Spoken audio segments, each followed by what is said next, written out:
de Lucila de Pontes, diputada provincial, y es un día muy especial para todas las mujeres en esto de Ni Una Menos. Gracias por atendernos, Lucila. No, gracias a vos. ¿Qué se ganó en 5 años y qué se perdió? La cantidad de vidas que se han perdido, por ahí uno se agarra la cabeza y no, racionalmente no hay forma de entender desde la razón de decir por qué un femicidio, por qué golpear a una mujer, por qué ocurre esto. Bueno, ocurre porque vivimos en una sociedad que está construida en una cultura que nosotros a veces decimos machista y suena ofensivo, pero tiene que ver con el rol que las mujeres ocupamos en esta sociedad, con el estereotipo de expectativas que existe con respecto a las mujeres en esta sociedad, y que siempre es un rol, digamos, secundario con respecto al lugar que ocupan los varones. ¿Qué es Y esto secundario? ¿Qué es secundario? ¿Dónde una persona que no conoce te escucha y dice, nosotros tenemos un rol secundario? Decime dónde. Bueno, en las casas, por ejemplo, en muchas casas, no en todas, pero en muchas casas, por ejemplo, donde el varón, el hombre, es el que tiene el trabajo principal, el que sale a trabajar y es también el que decide los ritmos de vida de la familia, qué tiempo se ocupa para tal cosa, qué tiempo se ocupa para tal otra, y las mujeres en general son las que se encargan de realizar el trabajo doméstico, el trabajo de la casa, el cuidado de los niños y las niñas, de la familia y demás. Ese es un ejemplo. Otro Bueno, ejemplo, yo por voy a, ejemplo, voy a decirte algo, yo a la mujer la envidio. A mí me gustaría haber conocido lo que es un embarazo, ¿no? Este, sí, bueno, a sí, mí no se como, puede por la naturaleza. sí, sí, la naturaleza no me permite sentir una vida dentro de mi vientre. Claro. Este, pero en ese sentido las envidio. Pero también me hago esta pregunta, eh, cuando vos decidís armar una pareja, las reglas están desde el primer día casi. La mujer no tiene también una formación que admite de arrancada que sea el hombre el que marque esa forma de vida. Sí, porque la cultura en la que vivimos no es una construcción solo de los varones, sino que es de todos. Y las mujeres también reproducimos esas desigualdades, a veces inclusive en detrimento de nosotras mismas. Hay otras veces donde hay una situación de imposición más violenta o que tiene que ver, digamos, con algún tipo de autoritarismo, digamos, pero hay muchas veces que las mujeres aceptamos como parte de lo natural, de lo que tiene que ser un determinado rol. Y bueno, y ahí está esa desigualdad y ahí está ese rol secundario que yo muchas veces digo, o que te digo ahora que nosotras ocupamos. También lo podemos ver en un montón de otros ámbitos, digamos, en la política, en el deporte, en la cultura, en los medios de comunicación, en las empresas, en un En los montón de medios de lugares. comunicación, yo la verdad mucho no lo noto, sí lo noto, qué sé yo, en la fuerza de seguridad, por ahí como la contextura del hombre por lo general es más ruda, te da la sensación de que puedes contener mejor una escena de violencia.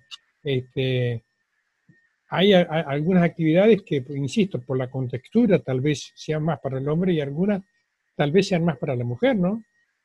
Pero vos fíjate también en los medios de comunicación, y si bien esto ha empezado a cambiar muchísimo en estos últimos 5 años, se ha transformado mucho y demás, pero si vos te pones a ver también en los medios de comunicación, pensá, por ejemplo, quiénes son los principales periodistas políticos de la ciudad de Santa Fe, o los principales periodistas económicos, los que hablan de los temas que digamos que se supone que son los temas más Son los más trascendentes. deshonestos.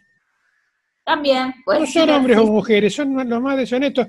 Por ahí podría decir las mujeres más honestas. En eso, por lo general, tengo la impresión como que la mujer es más honesta que el hombre, sí. Seguramente sí. O por ejemplo, pensar quiénes son los dueños de los medios de comunicación más importantes de la ciudad de Santa Fe. Yo por lo que conozco son todos hombres. Eh, Bueno, detrás de todo hombre hay una gran mujer. bueno, pero al lado tiene que estar, tomando Bueno, las al decisiones. lado, sí, al lado, sí. De todas maneras, cuando vos decís que esto hay que transformarlo en políticas de Estado, y me decías antes de empezar la charla, municipal, provincial, nacional, eh, vamos a lo concreto.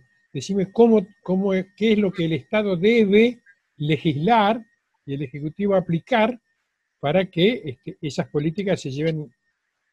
se concreten, se lleven a lo concreto? Bueno, en lo concreto, digamos, en lo que va, porque hay algunas transformaciones que son más de largo plazo y otras que tienen que suceder en lo inmediato.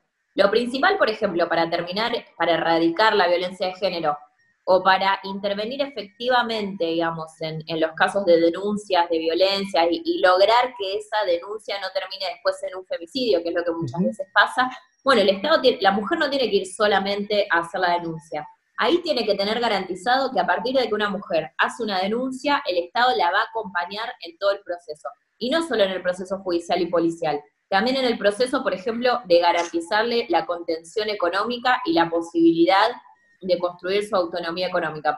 Porque vos sabés que muchas veces las mujeres digamos, dudan de denunciar porque hay cierto miedo de que por ahí se va a perder la vivienda, se va a perder el ingreso económico, como que la situación de ella y de sus hijos va a estar en una situación de más vulnerabilidad. Entonces ahí el Estado tiene que poder garantizar que esa mujer va a estar acompañada económicamente e inclusive ir en un proceso en el cual le puedan ir garantizando la posibilidad de tener un trabajo que le permita tener sus propios ingresos o inclusive una vivienda. Por ejemplo, un proyecto que estamos presentando hoy tiene que ver con eso, con que la provincia pueda contar con un fondo de viviendas, de soluciones habitacionales específico para ser destinado a mujeres que están en contextos de violencia de género. Bueno, esa es una cuestión concreta, por ejemplo. Otra cuestión es que todas las mujeres puedan contar con toda la información y los mecanismos para lograr detectar una situación de violencia y ir a denunciarla. Porque muchas veces es difícil, esto es engorroso, las instituciones tienen, digamos, todos sus laberintos,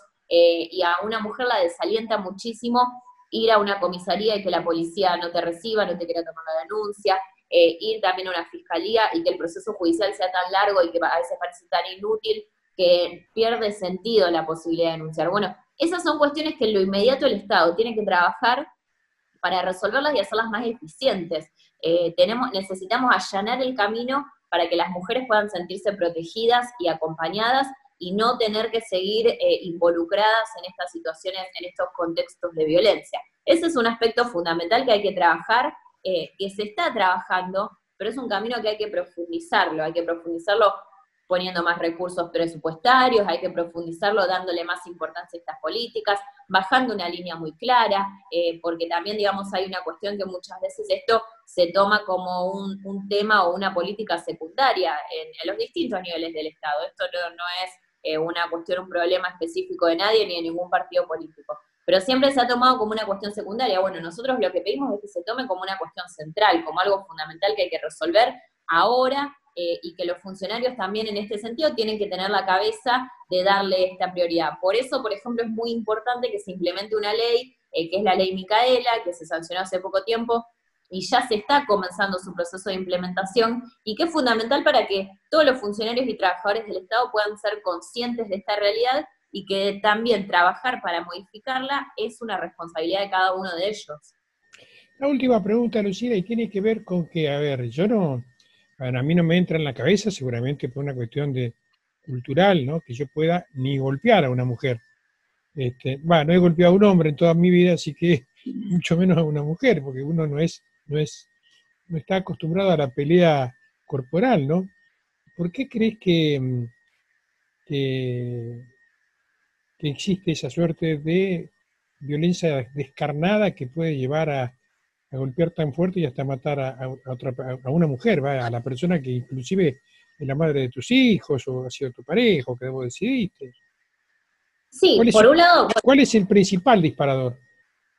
no, hay algo que vos decías, esto que vos, evidentemente no sos una persona violenta en general, digamos, porque no te vinculás a través de acciones violentas, y hay muchas otras personas que sí, que tienen naturalizada la violencia, y eso tendrá que ver con un proceso de crianza y de institucionalización o de falla de las instituciones para contener a esa persona y para formarlo en valores y demás. Y habrá, bueno, ahí un análisis antropológico. Pero lo que tiene que ver con la violencia de género específica, para nosotros está determinada en cuanto a esos varones que ejercen esas acciones violentas suelen considerarse de alguna manera dueños o propietarios de la vida de esas mujeres, en el sentido de poder decidir qué hacen y qué no hacen, cómo se vinculan con otras personas y cómo no se vinculan con otras personas, cómo desde lo más mínimo, cómo vestirse, de qué manera hablar, de qué manera vincularse con los demás. Y cuando esa creencia de que son propietarios de la vida de esas mujeres a veces se pone en cuestión, porque esa mujer, digamos, la pone en cuestión, ahí en general suelen suceder estos disparadores o estas situaciones que O sea disparan. que ya hay un vínculo de un tiempo de dominio, de que no es que nos separamos y ahora me empieza el celo o me empieza, no te voy a dejar vivir. O sea, hay un vínculo de tiempo donde la relación es del dominador y dominado. Sí, digamos, ese hombre que es violento hacia una mujer, evidentemente tiene en su cabeza, digamos, no es algo que nace de un día para el otro, sino que tiene que ver con cómo entiende la vida, cómo entiende el mundo y cómo entiende su relación con esa mujer. Y por supuesto que tampoco es algo individual o patológico, sino que tiene que ver con la cultura, ¿no? Tiene que ver con cómo nos educan y esto que yo digo de creerse dueños de la vida de las mujeres es algo que en la cultura quizás más tradicional a veces no era tan raro, sino que era bastante frecuente pensar que los varones, los padres de familia, los machos, digamos, eran los que definían el curso también de la vida de Sí, sus pero mujeres. ahí tengo una pregunta y sería la última. Mi padre o mi abuelo, que naturalizaban que eran el jefe de hogar, como se decía, ¿eran violentos también o esta violencia, o sea, violento en lo físico, en lo psicológico seguro que sí, pero eran violentos también en lo físico como ahora, o ahora hay algo en este último tiempo que nos lleva a las manos más rápido? Y no necesariamente todos los hombres que se creían jefes de familia o que se consideraban jefes de familia expresaban una violencia física. Algunos sí, otros no. Creo que la violencia física siempre existió. Lo que sucede ahora es que hay una visibilización enorme de este tipo de violencia y de la frecuencia con la cual se produce. Inclusive hay una visibilización en términos del Código Penal porque se ha creado un tipo penal para el delito específico del asesinato de una mujer por razones de género, que es el femicidio. Entonces, hay ahí, digamos, una visibilización social e institucional de este tipo de violencia. Pero esto no quiere decir que antes no sucedía, probablemente antes haya sucedido muchísimo. Esto no quiere decir que tu abuelo o tu papá hayan sido violentos, yo no lo sé porque no los conocí, pero, pero creo que sí, digamos, lo que se va poniendo en cuestión es esa idea de que el jefe de hogar es también el dueño de la vida de su mujer, cuando en realidad nosotros lo que proponemos es pensarlo como una horizontalidad, como una relación de igualdad. Mi abuelo materno nació en 1889. Me parece que también la mujer estaba preparada en ese tiempo para que existiera ese vínculo, por lo menos en ese momento y en ese tiempo. La mujer hoy hace muchísimo más trabajo, distinto, más variado, se maneja de otra forma. Lucila, gracias por tu tiempo. No, gracias a vos, te dejo un saludo grande.